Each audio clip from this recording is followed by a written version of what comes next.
취. 기숙사에 올라와서 누웠다. 하루 동안 많은 일이 있었다. 하지만 결과적으로는 매우 괜찮은 하루였다. 내일부터 새로운 생활이 시작되지만 적어도 내가 너무 욕심 부리지 않고 적당히 일을 하기만 해도 한성에서의 삶보다는 좋을 것이라는 확신이 생겼다. 엄마에게 전화해서 회사를 그만뒀고 새 회사로 옮겼으며 연봉이 많이 올랐다고 했다. 내가 어떻게 사는지에 대해 전혀 모르고 있던 엄마는 갑자기 잘 다니던 회사를 그만둔 내 선택을 걱정하셨지만 더 좋은 대우를 받으며 새 회사에서 적응하고 있다는 것엔 반가워하셨다. 그 아이는 언제 보여줄 거야? 다음 주 주말에 내려갈게요. 원래 이번 주에 가려고 했는데 이번 주는 회사를 옮기고 나서 첫 주라서 할 게 많아서요. 알았다. 다 좋은데 너무 퍼주고 그러지는 마. 좋아한다고 초장부터 버릇 잘못 들이면 평생 고생이야. 그렇잖아도 너 사는 것도 힘든데 여자에겐 도움을 받아야지. 알았어요. 전화를 끊었다. 우리 엄마도 내 나이가 들어갈수록 마음이 급해지셔서 처음엔 무조건 세정씨가 좋아 보이셨지만 역시 만만한 성격이 아니시다.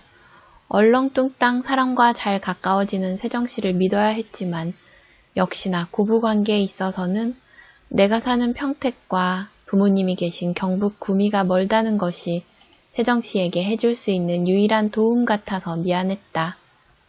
침대에 누워서 TV를 봤다. 저녁 시간에 이렇게 TV를 본 게 얼마만인지 잘 기억이 나질 않았다. 전화가 울려서 봤더니 김 팀장이었다. 받지 않았다. 다시 전화가 와서 받자마자 끊어버렸더니 또다시 전화가 왔다.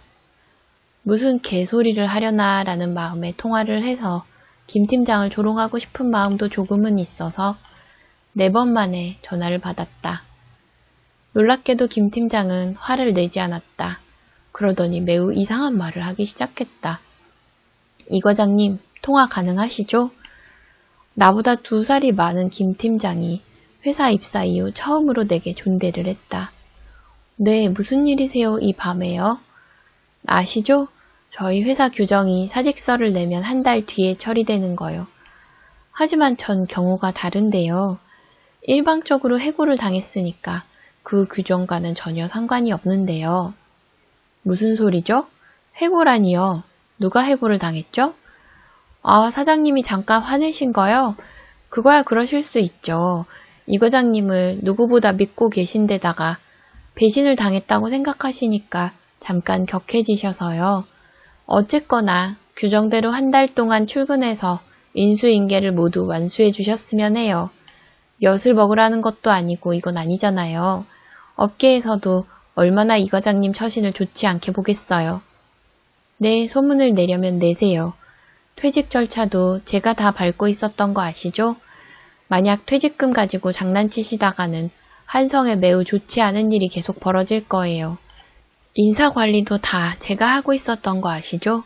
전 지난 2년 동안에 한성이라는 회사의 명과 암을 모두 알고 있어요. 마음대로 해보세요. 잠시 아무 말이 없던 팀장은 곧이어 말이 다시 반말로 바뀌었다. 그리고 배팅을 시작했다. 좋아, 이 과장. 그냥 업무적으로만 생각하자고.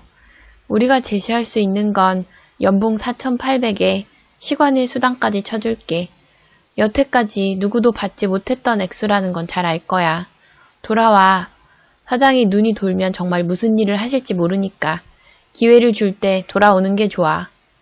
개소리는 그만하세요. 그럼 끊겠습니다. 전화번호 차단할 테니까 다시는 전화하지 마세요.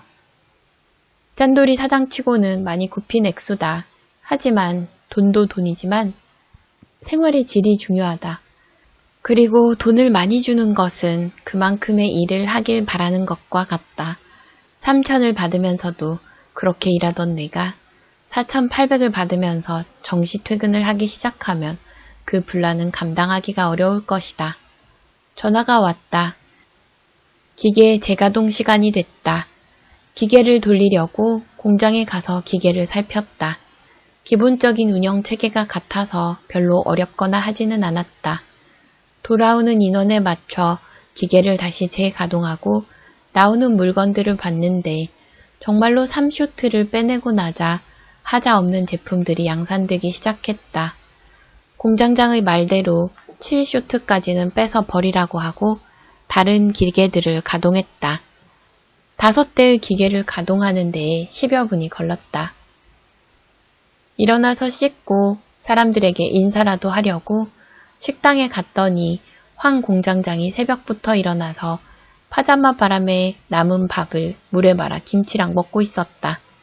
인사를 했더니 손을 까딱까딱하고 나를 불렀다. 나보다 20살은 더 많은 사람이라 기분이 나쁘지는 않았지만 한눈에도 만만하고 인심 좋은 노인네는 아니었다. 기술자 특유의 자존심과 곤조가 잔뜩 느껴지는 포스였다. 잘 주무셨습니까? 기계는 얼마나 알아? 그냥 켜고 끄고 간단한 문제 정도 해결하는 정도입니다. 금형은? 갈아 끼워본 적은 있는데 배우다가 사무실로 들어가서 잘 하지는 못합니다. 5번 해봤습니다. 그래? 그보다 사장님께 여쭤봤더니 숙련공을 3명 정도는 고용해 줄 수 있다고 하시던데 사실인가요? 공장의 생산 라인 책임자는 공장장이다. 사장에게 허락을 맡았다고 하더라도 공장장의 체면을 살려줘야 한다. 공장장은 약간 기대하는 얼굴로 내게 되물었다. 왜? 한성에서 데려올 사람 있나? 네, 한 5 정도요. 사무직원도 올 수 있느냐 물어보는 사람도 있고요. 그래? 생산직이야 어디 가든 다 왔다 갔다 하지만 2차장 자네에 이어서 사무실 직원까지 빼오면 의의가 상할 텐데. 아니다, 의의는 이미 상했겠구나. 잘해야 해. 나 솔직히 말하면 2차장 여기로 데려오는 거 반대했었고 지금도 마찬가지야. 솔직히 코딱지만한 사출 공장에 사무실 차장이 뭐가 필요해? 현장을 보강해야지. 오늘도 그렇고 다음 주부터 2차장도 현장에 좀 나와야 할 거야.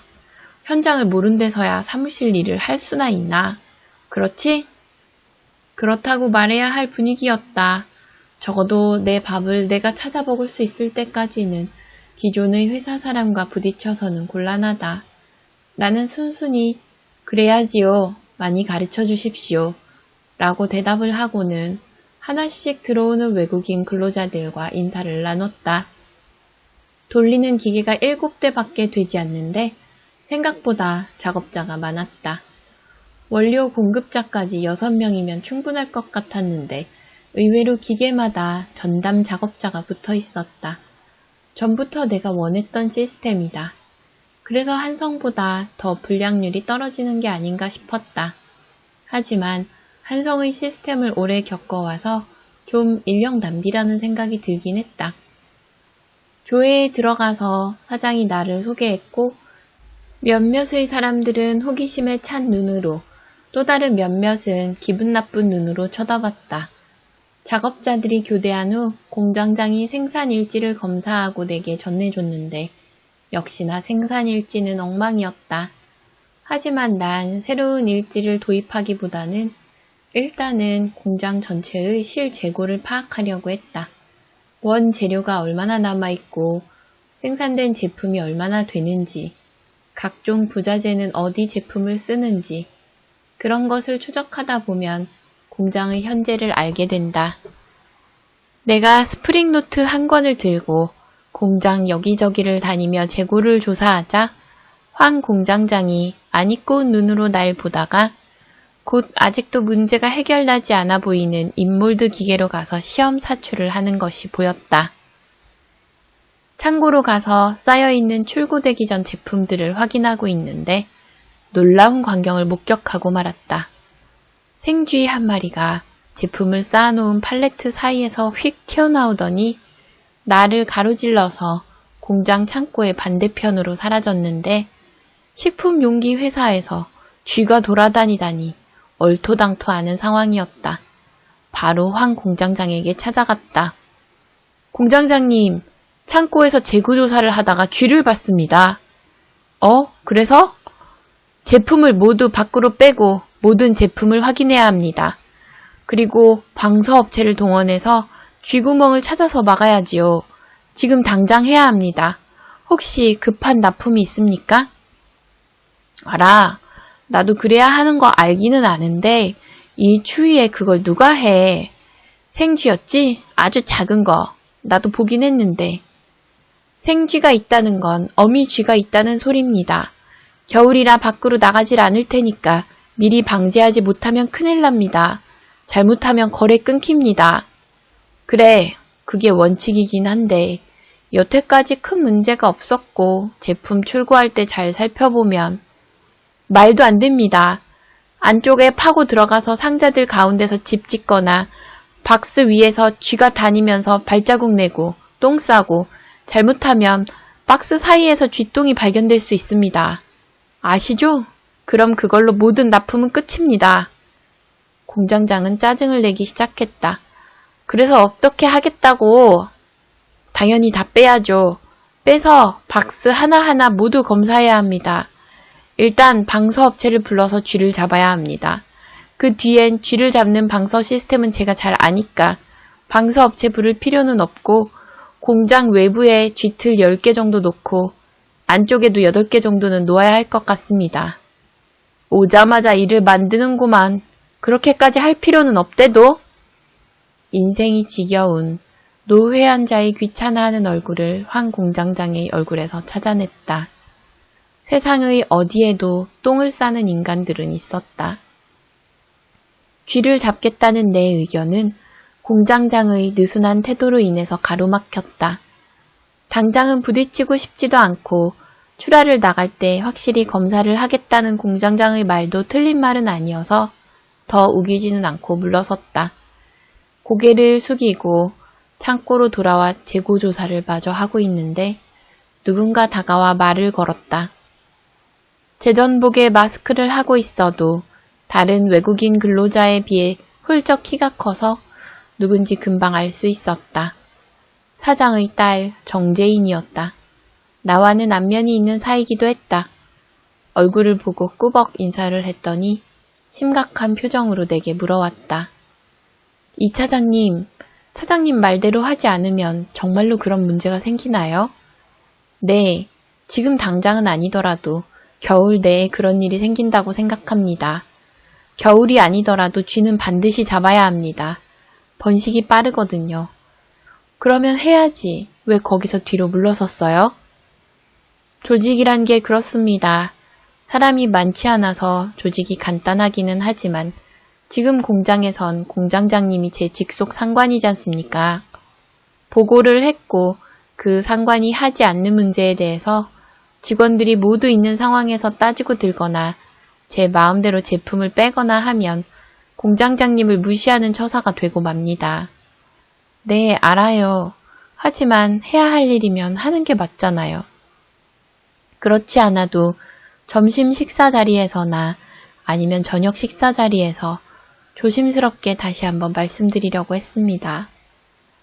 아까 말씀 나누시는 걸 들으니까 공장장님도 말씀하신 사실들을 아시는 것 같던데 맞나요? 그럼요. 누구든 알고 있죠. 사출 공장이 아니더라도 현장에서 조금만 일해본 사람이라면 누구든 아는 문제입니다. 난 한 번도 들어본 일이 없어요. 이 차장님, 저랑 이야기를 좀 하실까요? 한성에서도 지긋지긋하게 겪은 일이다. 사장의 가족들은 직급과는 상관없는 힘을 가지고 있다. 제전복을 입었으면 창고에 나와서는 안 된다. 창고에 먼지를 붙여가서 기계에 다시 서면 그 먼지가 제품으로 옮겨가게 되니까 공장과 창고의 경계에 무조건 에어 커튼이나 에어 샤워를 설치해야 한다. 아직 태성의 규모에 그런 것들을 모두 설치할 수 없다고 하면 먼지를 흡착하는 롤러라도 써야 한다. 난 재빨리 생각난 김에 떠오른 사실들을 다이어리에 적었다. 사장의 딸인 정재인은 현장 근무를 하고 있긴 했지만 기계에 붙어있는 오퍼레이트는 아니었다. 아마도 자유롭게 다니면서 이런저런 도움을 주는 듯 했다. 포장 작업을 돕거나 핸드카트로 적재 완료된 물건들을 뽑아서 창고로 이동시키기만 해줘도 현장 작업자들에겐 큰 도움이 되니까 사장의 딸로서 그런 일을 하는 것은 좋은 일이다. 하지만 그런 일을 전담해서 하는 것 같지는 않았다. 참견꾼의 역할을 하는 것처럼 보였다.